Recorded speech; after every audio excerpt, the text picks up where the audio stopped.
Professor Gary Lilienthal.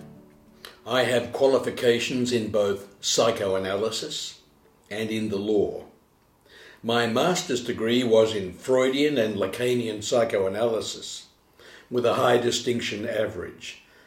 My PhD doctoral research applied psychoanalytic methodology to the tracing of some 1,000 years of legal history of the intellectual property torts. I have been involved in research in one way or another all my adult life.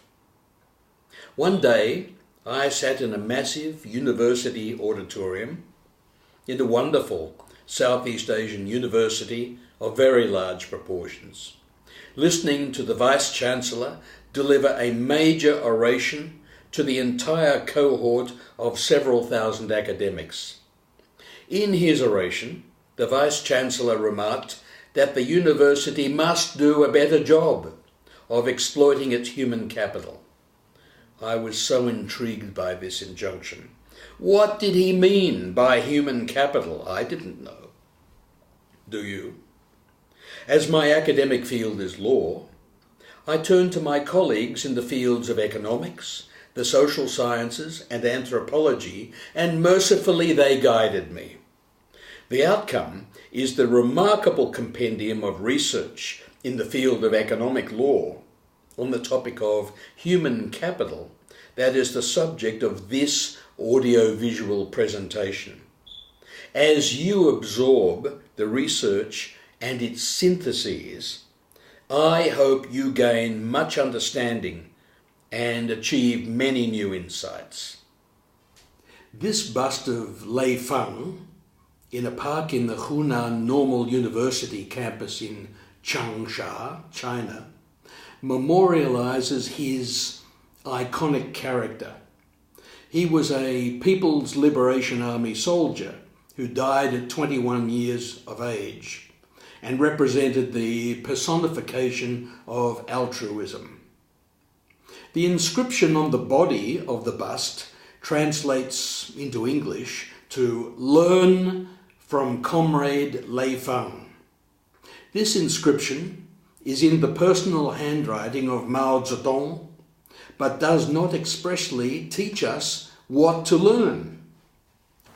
However, we do know that a bust of a person is a kind of external storage of a symbol, a head representing the essence of the person so symbolized, but dismembered from its body. This one is Sir Donald Bradman.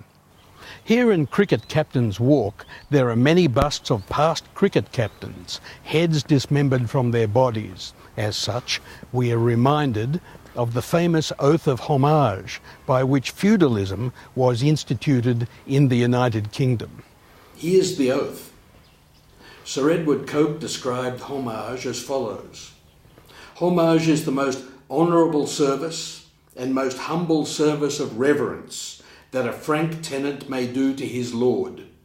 For when the tenant shall make homage to his lord, he shall be ungirt and his head uncovered, and his lord shall sit, and the tenant shall kneel before him on both his knees, and hold his hands jointly together between the hands of his lord, and shall say thus, "I become your man from this day forward of life and limb, and of earthly worship, and unto you shall be true and faithful, and bear to you faith for the tenements that I claim to hold of you, saving the faith that I owe unto our sovereign Lord the King, and then the Lord so sitting shall kiss him."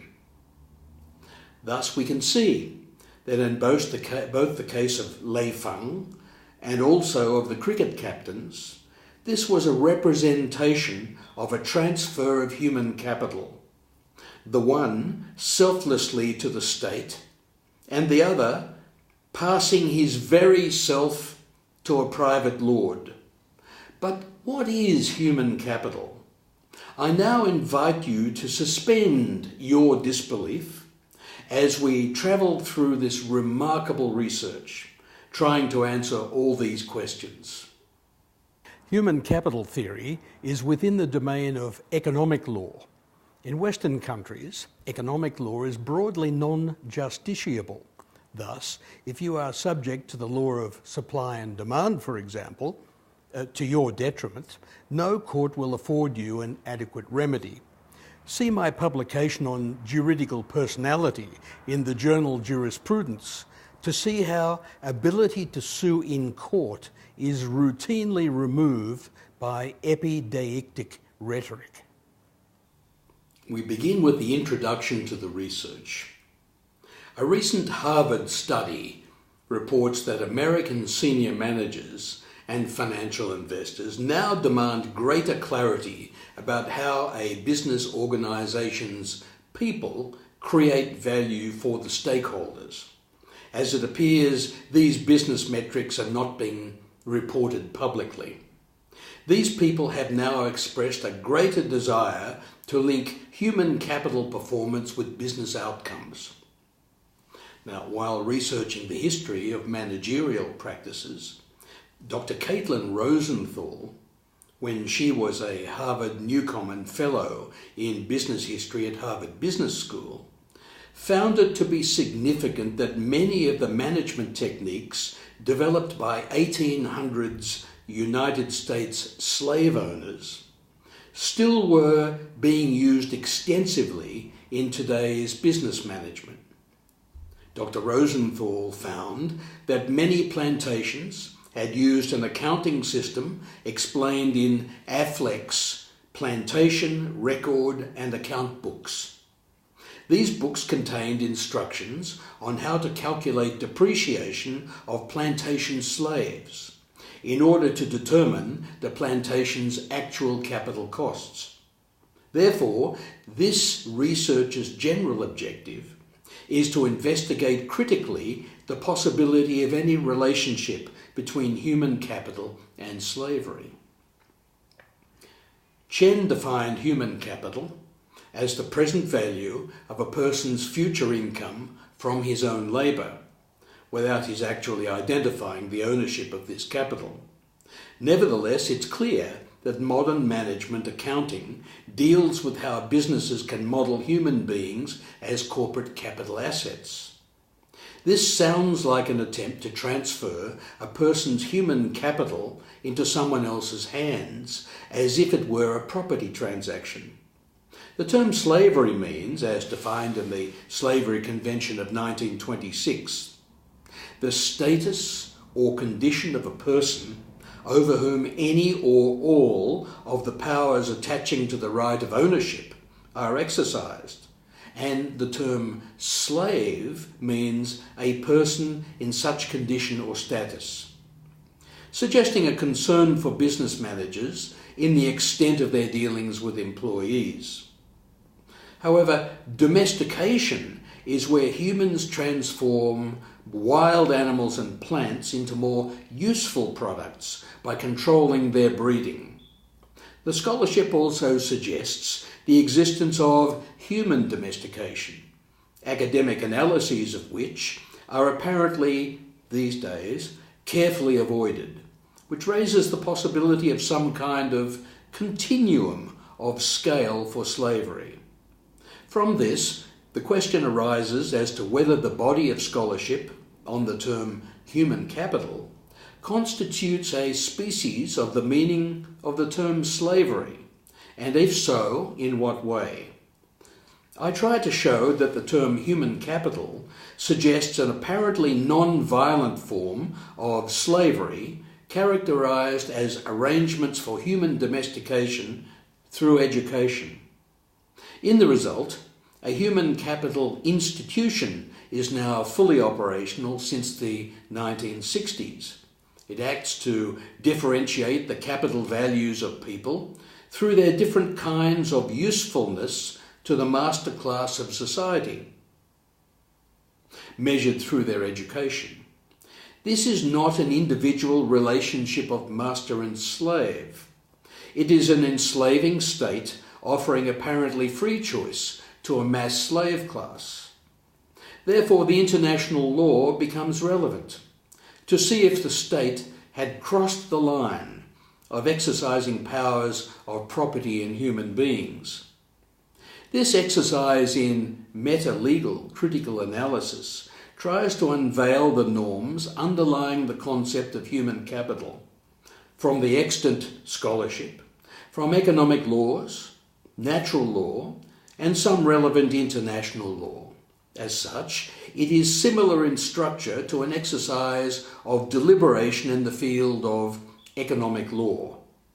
The researcher's methodology is by library research, specifically because both slavery and human capital are primarily theoretical, generic constructs, manifesting within many species. The research is a cross-disciplinary synthesis of economics, anthropology, natural law, and international law. To this extent, this synthesis therefore mirrors constituent components of economic law as it operates in business. The term human capital is principally considered to be a term sequestered within the field of economics.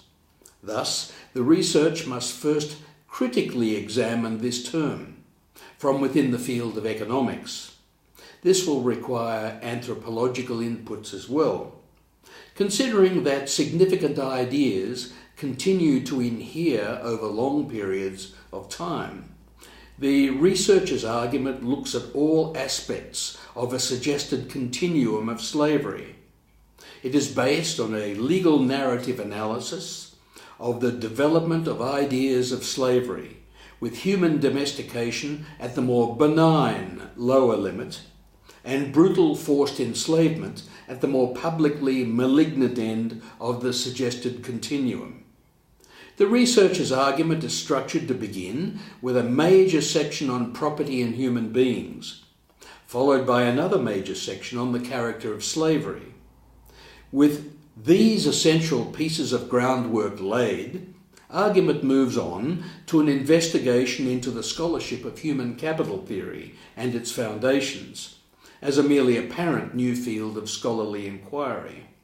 This leads to a critical investigation of the organisational consequences of this new field as a professional construct and as what the scholarship calls a human capital revolution.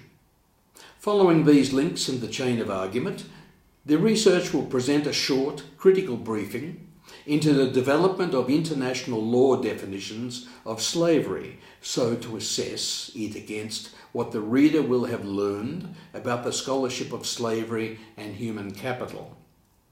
The research outcomes will strongly suggest that human capital is an imposed process of human differentiation by the masters onto the servants, which must inevitably affect that differentiation bearing on human breeding. The creation of human capital can be seen as an indicium of apparently voluntary slavery by means of mass inducement into human domestication by sedentism, external storage of symbols, and loss of juridical personality. Human capital appears to have been made unavailable for recognised deliberation by classes of servants, as Schultz had seized control masterfully of its very idea when he created a recognised institutional monopoly of thinking in the field. Human capital must thus be an idea for use of the social class of masters, arguably the states. The international law proscribes the exercising of a power of property over human beings, masterfully manipulating the breeding of large groups of human beings, constraining them into sedentism, and regulating their usefulness by mass control of knowledge, implies the exercise of a right to manage and a right of capital in people. This is exercising powers of property over human beings. It suggests a violation of the Rome Statute definition of enslavement. Now, we have had a chance to consider general points to introduce this field of human capital research. The first element of human capital that we need to understand is the issue of property in human beings.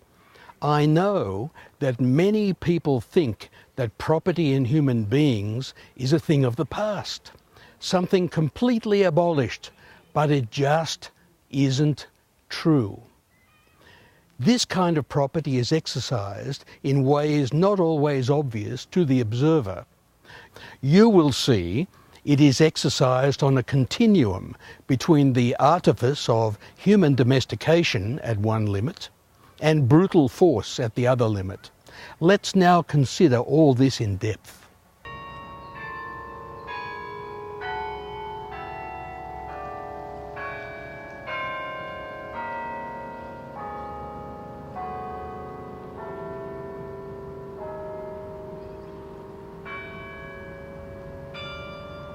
Property in human beings. Let's first discuss domestication. Slavery was the domestication of human beings by a master's urge to control, which was just as strong as in the subjection of wild beasts. It constituted a worldview by a large class of masters to organize labour and divide it by domestication. Divisions of labour, therefore, suggesting a built environment, encouraging sedentism. The built environment encouraged sedentism. Domestication of human beings. Let's look at that in a little bit more detail. Because cultural or behavioural determinants are most powerful in today's life choices, there must have been a time when they began to outweigh Darwinian selection. This infers an apparent reduction in evolutionary fitness of Homo sapiens, which in Bednarik's argument seems to have been marked by the time when physical appearance became a primary cultural construct affecting human choices of their mates. This behavioural process, namely domestication, began with a male sexual preference for those females having a more youthful physical appearance. Thus, the human females led the process.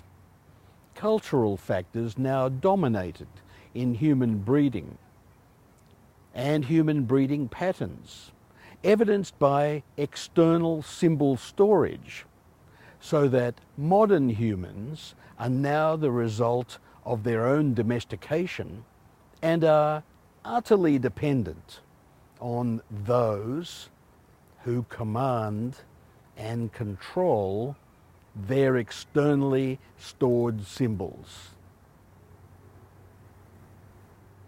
Developing state property in human beings. This is a very interesting extension from the theory we've just discussed. Now, according to the Trans-Pacific Partnership, soon to be enacted, despite the fact that nobody in the population has read it, suggesting entrenched status and administrative limitations, persons with a recognised interest under parties' laws must have appropriate access to impartial and independent tribunals for enforcing the state parties' labour laws. There must be rights to seek review of appeal as appropriate under the parties' law, suggesting that forms of review will fit with current national review systems as they have developed over time. However, the bias towards administrative redress rather than litigation suggests a move away from litigating labour rights, inferring their progressive loss. through an effective loss of workers' juridical personality, meaning they can't sue in court. Free and informed consent in the surrogacy factories. Division of labour encourages sedentism, such as in surrogacy factories. External control of people's externally stored symbols, and a loss of juridical personality by a specious form of voluntary consent, such as, for example, the consent to have somebody else's child. This could point to the formation of a mass slave class. Sedentism suggested a failure to mobilise and unite various forms of labour, destruction of the unions being an example. People's symbols being stored externally and controlled by others, such as, for example, on the internet, suggested a de-skilling of the work environment by transferring their symbols to the control of others. Loss of juridical personality suggested a lack of judicial relief from oppressive work environments, inferring an exercise of power of property over human beings. All of these, taken together, suggested the existence of a controlling class, a very large class, spread geographically, whose capital was the sedentism, symbols and juridical personality of other people. Property in human beings is the threshold precondition to slavery. So let's now look at the nature of slavery. We will do this with a very exhaustive critical literature review of the scholars' concepts of slavery. The scholarship of slavery. Let's first begin by discussing the anthropology of slavery.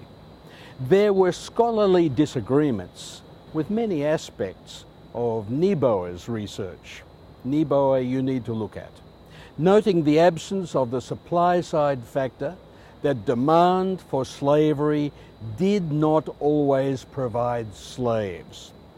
Sumner and Keller foresaw the view of many modern critics that slavery required an infrastructure for controlling the slaves, and it thus comes to be an issue of the regulative or political organisation quite as much as the economic. Can't have slavery without government regulation. This inferred a master class acting specifically to truncate people's juridical personalities in order to secure a steady and constant industry. In this way, the products of this steady industry could be characterized as property by the master class. Nevertheless, situating slavery in the field infers operation of natural law. So, natural law and slavery need to be looked at.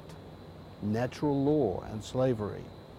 Differing with Grotius and Pufendorf, John Locke reasoned that this property could not be sold or given away. He said, "A man not having the power over his own life cannot by compact or his own consent enslave himself to anyone, nor put himself under the absolute arbitrary power of another to take away his life whenever he pleases. Nobody can give more power than he has himself, and he that cannot take away his own life cannot give another power over it. However, if a man by his own fault forfeited his own life by some act that deserves death, he to whom he has forfeited it may, when he has him in his power, delay to take it, and make use of him to his own service, and he does him no injury by it." That's what Locke said. Locke designated this state as the perfect condition of slavery, which is nothing else but the state of war continued between a lawful conqueror and a captive, and including the master's characteristic defence of the slave's voluntary consent. He articulated strongly that as soon as an agreement takes place between a captive and his conqueror, limiting the conqueror's powers by agreement, the state of war ceases, and therefore so does the state of slavery. The new relationship, which is the outcome of this compact, is one of master and servant, and no longer of conqueror and slave. A rightless state of slavery is only possible, therefore, when the slave moves outside the social contract by, for instance, instigating unjust warfare. The slave can always re-execute the social contract later, if he wants, by agreement with the conqueror, thereby acquiring the rights of a servant or domesticated labourer. Such sudden removal of brutality suggests an alternate form of slavery, dependent more on domestication. The state of natural law thus suggests the barbaric warrior falsely perceived contractual consent by the slave, even although this consent was unlikely to have ever held true. Our deliberations have now given us a very good idea of the nature of slavery, arising as it does from claims of property in human beings and the forceful exercise of those claims. Now, we turn to the scholarship in the field of economics. This will help us establish the character of the economic law. Human capital theory, foundations of a field of inquiry. Schultz repeated the need, again and again, to discuss the pure consumption portion of costs. Becker digressed from the total returns approach to investigate rates of return from human capital investments in education and training. Sweetland summarized the fundamental basis of this investigation as follows. He said, "Probably the most impressive piece of evidence is that more highly educated and skilled persons almost always tend to earn more than others. This is true of developed countries, as different as the United States and the old Soviet Union, of underdeveloped countries, as different as India and Cuba, and of the United States 100 years ago, as well as today. Moreover, few, if any, countries have achieved a sustained period of economic development without having invested substantial amounts in their labour force, and most studies that have attempted quantitative assessments of contributions to growth have assigned an important role to investment in human capital. Thus, the more worker sedentism, the more worker income, necessarily derived from the controlling class of masters. Becker then proposed a methodology for using the inputs of costs of education and economic returns on education investment to derive an internal rate of return on costs. He used 1950 census data, and this methodology produced a 13% best single estimate of the private rate of return on investments in education, 13%. Becker reviewed literature correlating education and native ability, maintaining that the rate of return always would be more than 10% after statistically compensating for native ability. He also commented thus, "Economists and others have generally had little success in estimating the social effects of different investments, and unfortunately, education is no exception. One can, however, develop some lower and upper limits that effectively rule out many of the more fanciful assertions about the effects of education." Becker's calculations inferred a 12.5% minimum and a 25% maximum, All this groundwork readied it to become an institution. It's clear to us now that human capital is a mass assumption of property in human beings by a class of people who gain financially from this assumption. But more, in the 1960s, there was a movement to actually institutionalize human capital. This was just as significant as, many centuries ago, the institutionalization of marriage. This institutionalization took marriage out of people's hands and put it into church control and later into state statutes. Now, human capital became an institution, even having its own scholarly journal. Let's look into this development. The human capital revolution. Nowadays, the Organisation for Economic Cooperation and Development, the OECD, primarily uses three broadly stated levels of education coming from its International Standard Classification of Education, its ISCED of 1997, to classify students around the world, of course without their knowledge. It distinguishes only between 1. Lower than upper secondary, 2. The higher secondary and after secondary non-tertiary, and 3. The tertiary levels of education. Academic research now tends to follow this approach.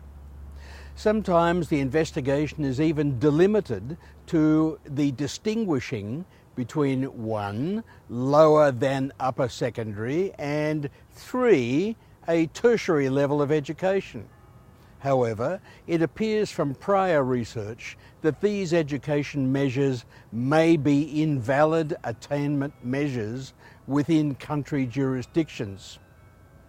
The consequence is they may not be comparable between countries, but are nevertheless still used as international controls on human capital. It appears that in this way, education controls people's externally stored symbols. With these administrative arrangements, a human capital institution is now fully operational. It acts to differentiate the capital values of people through their different kinds of usefulness to the master class of society and international society. This was not an individual relationship of master and slave. It's an enslaving state offering apparent free choice to a mass slave class. Therefore, the international law becomes relevant to see if the state had crossed the boundary of property in human beings.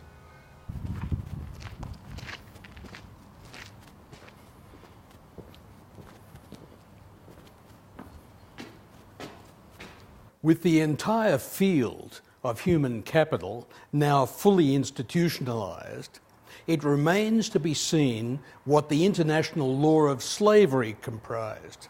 So, in the next deliberation, we compare human capital theory and slavery, using the definitions of slavery in international law. The international law definitions of slavery. Article 7.2c of the Rome Statute of the International Criminal Court articulates enslavement as a crime against humanity, and it's within the court's jurisdiction. In the 2001 Cunarec case, the trial chamber of the International Criminal Tribunal for the former Yugoslavia determined that the actus reus of the violation of enslavement is the exercise of any or all of the powers attaching to the right of ownership over a person. The mens rea of the violation consists in the intentional exercise of these powers. In 2007, Alain deduced that any or all of the powers attaching to the right of ownership over a person were circumscribed by the following, and I quote from Alain: the right to possess, the right to use, the right to manage, the right to the income of the thing, the right or incidence of transmissibility, the right or incidence of absence of the term, the prohibition of harmful use, liability to execution, and the right to the capital, incident of residuarity, and finally, the right to security. Notably, a right to manage, together with a right to the capital in the person, taken together, therefore do constitute any or all of the powers attaching to the right of ownership over a person, and therefore comprise the actus reus of enslavement under Article 7.2c of the Rome Statute of the International Criminal Court.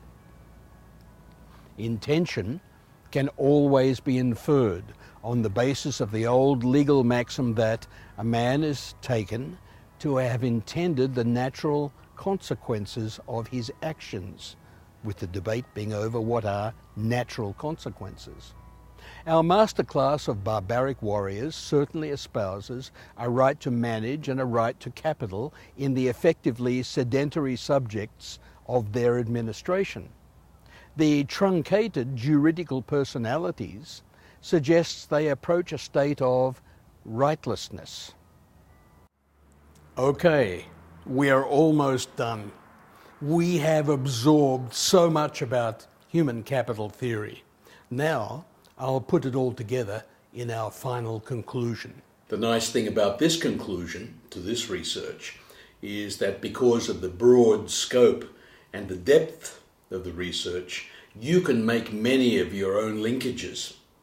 So, although slavery's beginnings were in the economic use of prisoners of war, Maine preferred it to be characterized by a legal rather than a status theory, which he said was still unabsorbed into modern analyses, possibly because legal systems claim a right to articulate societal symbols. Slavery could be divided into the early domestic kind and a later chattel kind, with labour as only one of the many uses for slaves. This suggested that slavery could be characterised as being on a continuum, whose limits were inducement into domestication through sedentism, control of externally stored symbols, and workers' loss of juridical personality, and at the other end of the continuum, physically seizing the human being by force. Slavery, in any case, is the mere act of seizing people, equally as significant or insignificant to some as appropriating fire or animals. Thus, the act of seizing infers the institution of property, meaning the slave is considered as now having an enhanced use, or in other words, being useful. When the barbaric warrior spares his enemy's life, he brings him home to do his work, to be more useful than as a languishing prisoner, but now as his slave. This could explain why Marx saw the ancient slave as an organic accessory of the land, and a further development of property arising in the family. Marx did not see slavery's sources in war. He saw slavery as a latent facet of family life, no doubt measured by a person's practical usefulness within the necessarily sedentary institution of the family. Slavery would manifest spontaneously only with population increase and with the needs inherent in external war or trade. Niebuhr defined the slave simply as a man who was another's property, deftly circumscribed by subjection to management and international assessment as to level of capital. Niebuhr's slave had a lower political and social status and was compelled to labour, slavery arose entirely out of an inverse relationship with the level of state appropriation of land. This was because when all the land was appropriated, some independent labour became willing to hire itself out for wages. Since free labour could be used more flexibly and efficiently than slave labour, the entrepreneur preferred wage labour, and Niebuhr's version of slavery would wither away. However, it can now be seen that slavery required a regulative and political infrastructure for controlling the slaves, suggesting the state might not want it to wither away. The OECD appears to regulate human capital indicia on behalf of member states. To sustain this view, Grotius had said that although slavery was contrary to nature, it did not conflict with natural justice that slavery should arise from a mere convention or a substantive crime. The crime of kidnapping comes to mind. According to Grotius, legal slavery had its two sources in self-sale for gaining the means of self-preservation and capture during a just war. The idea of a just war must relate to the ambient level of state appropriation of land, inasmuch as states can seize land during the conquests of war. Following this reasoning, Pufendorf proposed a qualified state of nature, agreeing with Maine, where the institutions of marriage, private property and slavery each arose because of agreements. As institution, each was therefore subject to externally stored symbols. Locke reasoned that property in a human being was incapable of being sold or given away. He did not say it could not be seized. He designated this seizing as the perfect condition of slavery, which was the continued state of war. When the captive and the conqueror agreed to limit the conqueror's powers, the state of war ended, and with it the state of slavery. The two became master and servant, and were no longer conqueror and slave. Locke reasoned that a rightless state of slavery was only possible if the slave breached the social contract by instigating an unjust war. He did not particularize this unjustness. Nevertheless, when the slave re-executed the social contract with the conqueror, he acquired the rights of a servant. Locke's sophistry had apparently elevated the barbaric conqueror to the status of a just warrior, imagining the contractual consent of the conquered. Seizing human beings, justly or unjustly, must have a better explanation. Domestication meant that process where humans transformed wild animals and plants into more useful products by somehow controlling their breeding. Jacobi characterized slavery as the domestication of human beings by a master's urge to control, which was just as strong as in the subjection of wild beasts. This now resonates with the idea of the barbaric conqueror, discussed as above, meaning that human domestication must amount to some kind of control, at least symbolic or social, over human breeding. The surrogacy farms illustrated this colourfully, with the female surrogates never in a state of full acquiescence in their contractual consent to be so used.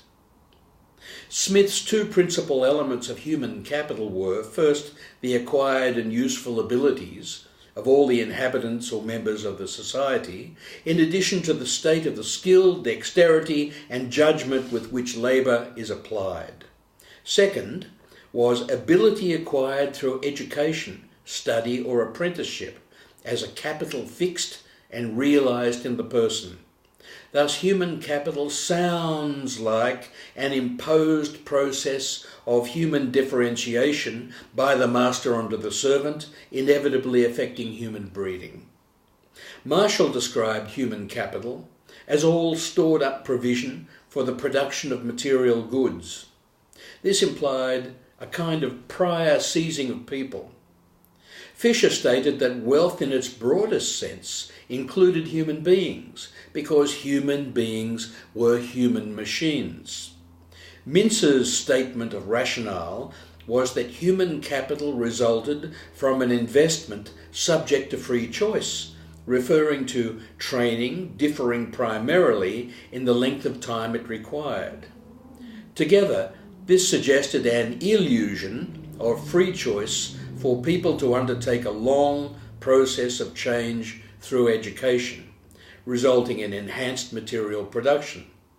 It is difficult, therefore, not to regard human capital generation as the prelude to apparently voluntary inducement into slavery by human domestication, people already having been seized into long periods of education.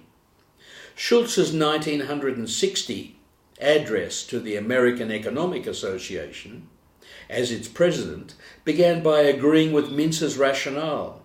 Schultz listed the following 5 major categories of human activity investments, which he said steered towards improved human capabilities, or in other words, human usefulness. They were health facilities and services to increase life expectancy, on-the-job training, formally organised education, study programs for adults, and migration of individuals and families for changing job opportunities. All except the last were direct outcomes of political and state infrastructure. Schultz also asserted that knowledge was a contributor to human capital. However, he preferred to associate knowledge with schooling and the research functioning of the educational establishment. This is an inference without evidence. This linked international controls, such as that of the OECD, with enforced sedentism. Sweetland noted the most impressive piece of evidence for this proposition was that more highly educated and skilled persons almost always tended to earn more than others, the income always coming from the master class in charge of articulating externally stored symbols. Few countries had achieved any sustained economic development without investing substantially in their labour force. This was mass investment by the state in human capital, or creation of methodologies for capitalising human usefulness. The human capital literature received its initial major impetus through a collection of influential papers in the 1962 special issue of the Journal of Political Economy entitled Investment in Human Beings, edited by Schultz. This masterwork published together nearly all the major arguments and directions human capital theory took over the ensuing decades, arguably still persisting to this day. Thus, Schultz seized control of the very idea of human capital by creating a monopoly of scholarly thinking and deliberation in the field. Many scholars disagreed with the term human capital, as it equated humans with slaves or machines. However, they were essentially ignored. Becker's book Human Capital provided far-reaching analytical bases for comprehending investments in human capital, no doubt piquing the interest of business. The personal distribution of educational accomplishments and earnings was explained by the parallel development of Mintz's human capital earnings function, as summarised in his Schooling, Experience and Earnings. Human capital, as an imposed process of human differentiation by the master onto the servant, must inevitably affect human breeding, as prospective partners see people as being either more useful or less so. The creation of human capital can be seen as an indicium of voluntary slavery by human domestication. The very idea of human capital appears to be unavailable for recognised deliberation by servants, as Schultz had seized control of its very idea when he created a monopoly of thinking in the field. Human capital must be an idea for use by the social class of masters, including business employers, together arguably comprising the state. The international law proscribes the state exercising a power of property over human beings, masterfully manipulating the breeding of large groups of human beings, is exercising a power of property over human beings because it argues for their enhanced usefulness, even although they appear to consent freely to contract into this mass arrangement. Although Affleck's plantation record and account books have now disappeared from use, businesses have recognized the veiled nature of capitalizing human beings and instead of proscribing it, now want it reported publicly. That concludes our research, but we must consider that the busts of Lei Feng and the busts of the cricket captains had one thing in common. Both of them were decapitated, and both of them had contributed their human capital to the state.